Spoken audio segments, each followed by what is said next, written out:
اس کے بعد جب سیدنا علی کا دور آتا ہے تو پھر وہی رول چلے گا نا، علیکم بسنتی و سنت الخلفاء الراشدین المہدیین.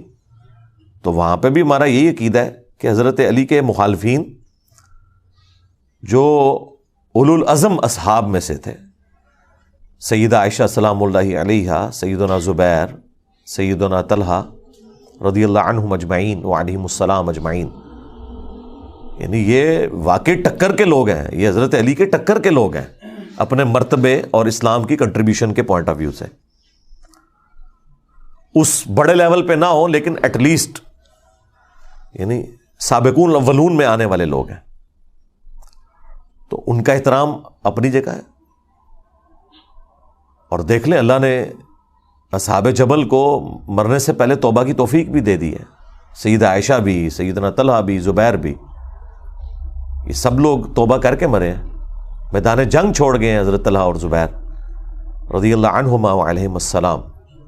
اور حضرت علی کا بھی ایٹیچیوڈ دیکھیں، جب ان کے ایک فوجی نے آ کے بتایا، ابن جرموز نے، کہ میں حضرت زبیر کو قتل کر کے وہ ان کا سر کاٹ کے لے آیا، تو حضرت علی نے اس کو اپنے پاس آنے بھی نہیں دیا. اور یہ حضرت علی رضی اللہ تعالیٰ عنہ کی قسمت میں تھا کہ ان کے سامنے کسی صحابی کا سر کاٹ کے نہ لایا جاتا، ادروائز وہ لایا تو تھا. جب ساتھیوں نے بتایا ابن جرموز آیا تو انہوں نے کہا کہ صفیہ کے بیٹے کے قاتل کو جہنم کی بشارت دے دو. میں نے رسول اللہ سے سنا تھا کہ ہر نبی کا کوئی نہ کوئی حواری ہے، اور میرا حواری قریبی ساتھی جس نے حضرت عیسیٰ کے ساتھ 12 تھے، ان میں سے زبیر ابن عوام بھی ایک میرا حواری ہے. تو جاؤ صفیہ کے بیٹے کے قاتل ابن جرموز کو جہنم کی بشارت دے دو. جب وہ اسے خبر دی گئی، وہ خبیث حضرت علی سے بھی ناراض ہو کے خارجی بن گیا. یعنی حضرت علی نے انصاف کا دامن نہیں چھوڑا کہ غصہ نکالتے کہ بھئی زبیر میرے خلاف کیوں کھڑا ہوا ہے تو میں اب ان کی فضیلت چھپا لوں. نہیں، یہ حدیث المستدرک للحاکم میں اور مسند احمد کے اندر موجود ہے. اب مرتبہ یعنی آپ نے نہیں کام ہونے دیا. پھر مصنف ابن ابی شیبہ میں، حاکم کے اندر موجود ہے، فضائل صحابہ احمد بن حنبل کی کتاب میں، حضرت طلحہ کا بیٹا ملنے آیا حضرت علی کو، تو حضرت علی نے ان کی دلجوئی کے لیے فرمایا کہ میں اللہ سے امید کرتا ہوں کہ یہ سورۃ الحجر کی جو آیت نمبر 47 ہے کہ اللہ تعالیٰ اہل ایمان کے دلوں سے ایک دوسرے کے خلاف غل اگر کوئی آ گیا، کوئی میل آ گیا، وہ نکال دے گا. ظاہر انسان نہیں کسی کے خلاف میل نکال سکتا، یہ ذہن میں رکھیے گا. انسان کے اندر کوئی ایسا سافٹ ویئر نہیں کہ جو کوئی کسی چیز کو ڈیلیٹ کر دے یا انڈو کر دے، اللہ نکالے گا. اور وہ سورۃ الحجر کے الفاظ ہیں کہ وہ جنت میں آمنے سامنے بیٹھے ہوں گے تختوں پہ. آمنے سامنے انسان اس وقت بیٹھ سکتا ہے جب ایک دوسرے سے نظریں نہ چرائے، یعنی اس لیول تک اللہ تعالیٰ ان کے دلوں کو پاک کر دے گا. تو حضرت طلحہ کے بیٹے سے، محمد ابن طلحہ سے سیدنا علی نے فرمایا کہ میں اللہ سے امید کرتا ہوں کہ یہ حدیث میرے طلحہ، زبیر اور عثمان بن عفان کے بارے میں ہوگی کہ اللہ تعالیٰ ہمارے دلوں میں جو ایک دوسرے کے لیے میل آ گیا وہ نکال دے گا. حضرت عثمان کا بھی ذکر اس میں کیا ہے، یعنی وہ بات پیچھے سے سٹارٹ ہوئی تھی. حضرت علی کو تو پتا تھا نا کہ معاملہ کہاں سے گریجولی سٹارٹ ہوا ہے، لیکن بہرحال حضرت علی ٹالریٹ بھی کرتے تھے، سمجھاتے بھی تھے. بخاری میں حدیث ہے، محمد ابن حنفیہ کہتے ہیں کہ ان کے سامنے کسی نے حضرت علی کے بارے میں کوئی نازیبا الفاظ بولے کہ بھئی، اب وہ الفاظ امام بخاری نے نقل نہیں کیے. امام بخاری کی ایک شرافت ہے، وہ چند ایک الفاظ سکپ کر دیتے ہیں، لیکن ظاہر ہے ذہین لوگ تو پہچان لیتے ہیں کہ کوئی بات ایسی ضرور ہوئی ہے کیونکہ اگلے الفاظ اس کو سپورٹ کر دیتے ہیں. ہاں، ابن حنفیہ، محمد ابن حنفیہ جو حضرت علی کے بیٹے تھے، حنفیہ نامی عورت سے، ان کے الفاظ امام بخاری نے نقل کیے اور حدیث سٹارٹ وہاں سے کیے ہیں کہ محمد بن حنفیہ کہتے ہیں کہ میرے باپ نے اگر کبھی مخالفت کرنی ہوتی نا عثمان کی تو اس دن کرتا.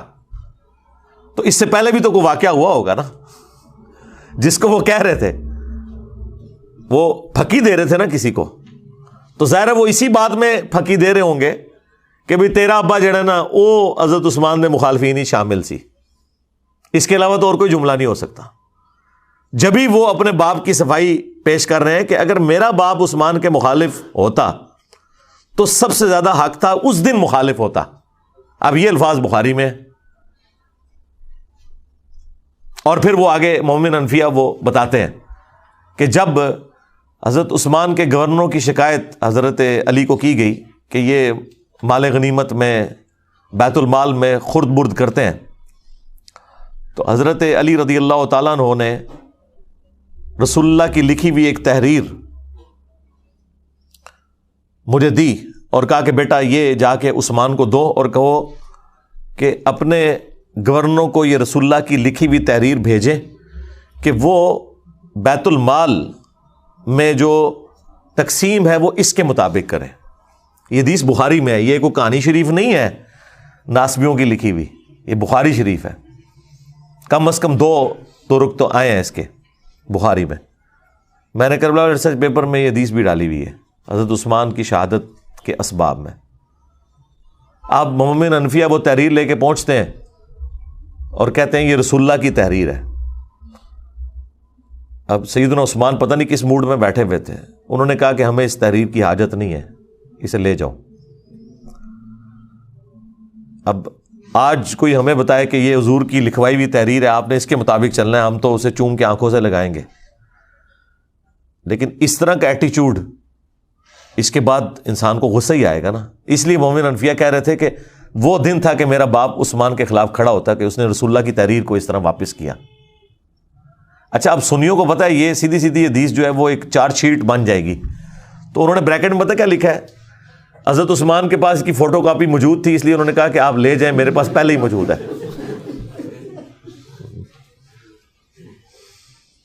تو اندازہ کرو ایک کولو وچ پایا ہوا ہے۔ تو اب اگر کسی کو بخاری شریف پڑھ کے بخار چڑھے تو وہ پھر اپنا بخار اسی طرح ہی نکالے گا نا۔ خیر وہ لیکن حدیث کے الفاظ اس کی حفاظت کر رہے ہیں نا، کہ مومن انفیہ کہہ رہے ہیں کہ وہ دن تھا کہ میرے باپ کو چاہیے تھا عثمان کے خلاف کھڑا ہوتا کہ اس نے رسول اللہ کی تحریر واپس کی۔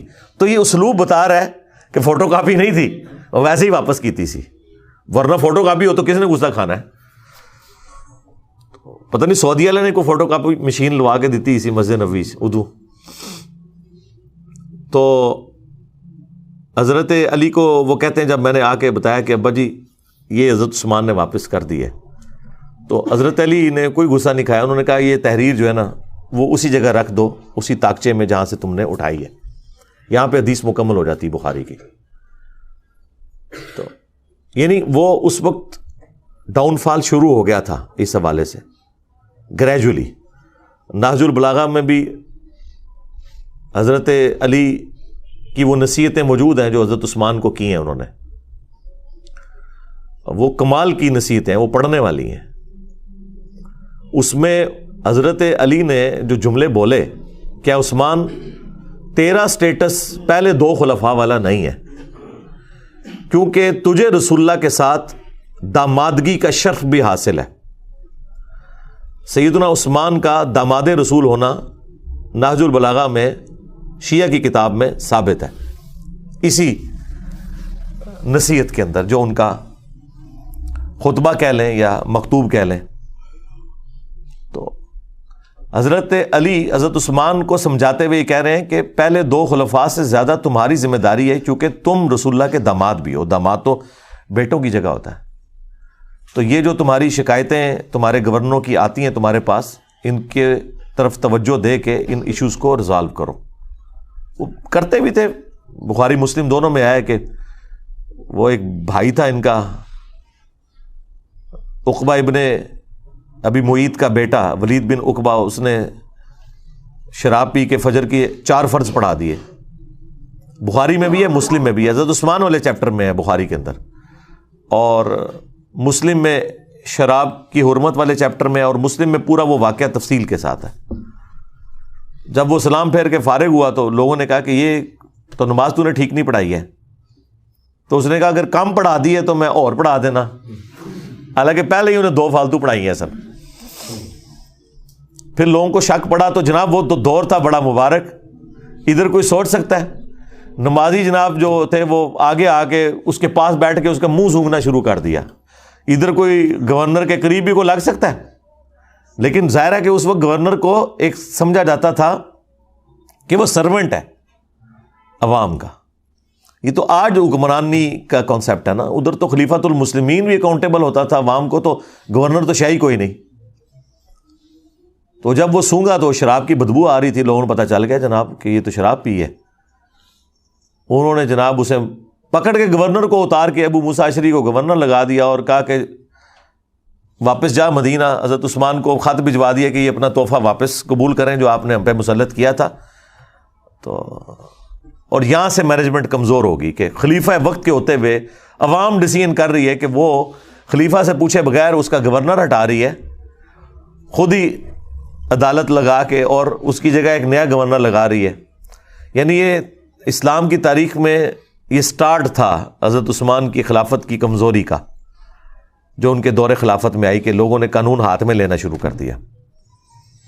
خیر جب وہاں پہنچا تو حضرت عثمان نے کہا کہ میں لوگوں کی چیما گوئیاں سن رہا ہوں کہ یہ اب اپنے بھائی کو سزا نہیں دے گا، تو میں تو اسے نہیں چھوڑوں گا. دربار لگایا گیا، حضرت علی چیف جسٹس تھے. حضرت علی کو حضرت عثمان نے کہا لگائیں اس کو کوڑے جتنے بنتے ہیں اس کے. تو حضرت علی نے حسن ابن علی سے کہا کہ بیٹا اٹھو 40 کوڑے لگاؤ اسے.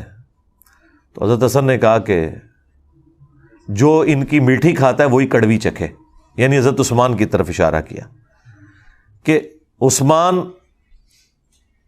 اس کا بینیفیشری ہے اس حوالے سے کہ انہوں نے اپنے ریلیٹیوز کو گورنری کے عہدے پہ لگایا ہوا ہے. باقی ظاہر ہے ان سے کوئی کھاتے پیتے تو نہیں تھے، لیکن ظاہر ہے ایک رشتہ داری تو وہ نبھا رہے تھے. تو اب کڑوی بھی یہی چکھے، کیونکہ اس زمانے میں قبائلی تعصب بہت زیادہ تھا. بنو امیہ بنو ہاشم کی لڑائیاں تو رسول اللہ کی بعثت سے پہلے سے تھیں، ان کا آپس کا جیلسی فیکٹر. تو اس کی طرف ان کا اشارہ تھا کہ میں یہ کام نہیں کروں گا. تو حضرت علی نے اس کا کوئی برا نہیں مانا. حضرت حسن وہاں سے چلے گئے، باپ کی بات نہیں مانی، آپ اندازہ کریں. اور یعنی اس سے آپ اندازہ کریں گے اس زمانے میں کتنا ان گورنروں کے بارے میں نفرت پائی جاتی تھی. تو مسلم شریف کے الفاظ ہیں، پھر حضرت علی نے اپنے دوسرے بیٹے عبداللہ ابن جعفر، جو بھتیجا بھی لگتا تھا اور بیٹا بھی، بیٹا اس لیے کہ اس کی والدہ کے ساتھ حضرت جعفر کی وفات کے بعد حضرت ابو بکر نے شادی کی تھی، اس سے محمد بن ابی بکر پیدا ہوئے تھے اور وہ بھی حضرت علی کے زیر کفالت تھے. یہ 2 بیٹے تھے بڑے لاڈلے، محمد بن ابی بکر اور عبداللہ بن جعفر، جو والدہ کی طرف سے تھے. اور عبداللہ بن جعفر کو تو اپنی بیٹی زینب بھی دے دی حضرت علی نے، وہ داماد بھی بنے بعد میں. تو کہا عبداللہ اٹھ اور لگا کوڑے. جب 40 ہوئے تو انہوں نے کہا بس 40 ٹھیک ہیں. رسول اللہ 40 لگواتے تھے، حضرت ابو بکر بھی 40، حضرت عمر نے 80 کر دیے تھے، کیونکہ اس زمانے میں لوگ زیادہ شراب پینا شروع ہو گئے تھے. ظاہر ہے جب آپ کی وظیفے لگ جائیں، دنیا کے مال کی ریل پیل ہو جائے. بخاری مسلم میں موجود ہے کہ حضرت عمر کے زمانے میں شراب پینا زیادہ ہو گئی تھی ایز کمپیئر ٹو حضرت ابو بکر کے دور کے. کوئی مال آ گیا تھا، کام کرنے کو کوئی نہیں، تو پھر یہی کچھ ہی ہوگا نا. تو حضرت عمر نے اس کی سزا تعزیراً حضرت علی کے مشورے سے بڑھا کے 80 کوڑے کر دی.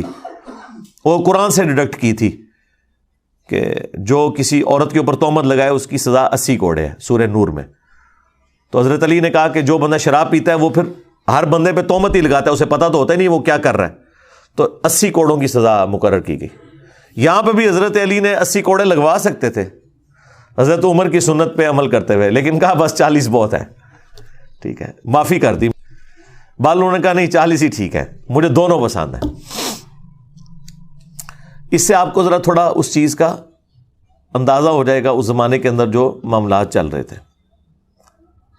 تو بیسیکلی یہ سارا کام بنو امیہ کے گورنروں کی وجہ سے بگڑا، جس کی وجہ سے حضرت عثمان بھی پھر شہید ہو گئے. تو اس لیے امت کا پہلا فتنہ جو ہے وہ حضرت عمر کی شہادت ہے، اور امت کا آخری بڑا فتنہ حضرت حسین کی شہادت ہے. ہاں، لیکن یہ جتنے ناصبی ہیں یا ناصبی نواز ہیں یا متاثرین ناصبیت ہیں، وہ کہتے ہیں پہلا فتنہ حضرت عثمان کی شہادت ہے اور آخری فتنہ واقعہ کربلا ہے، کیونکہ اگر آپ وہاں سے سٹارٹ کرتے ہیں پھر آپ کو بات نہیں سمجھ آئے گی. وہ مولانا اسحاق صاحب کہتے ہیں پیچھے ٹرو, پیچھے, تو پیچھو ٹرنا پڑے گا. تو وہ پیچھے آپ جائیں گے تو پھر یہ چیزیں ہیں.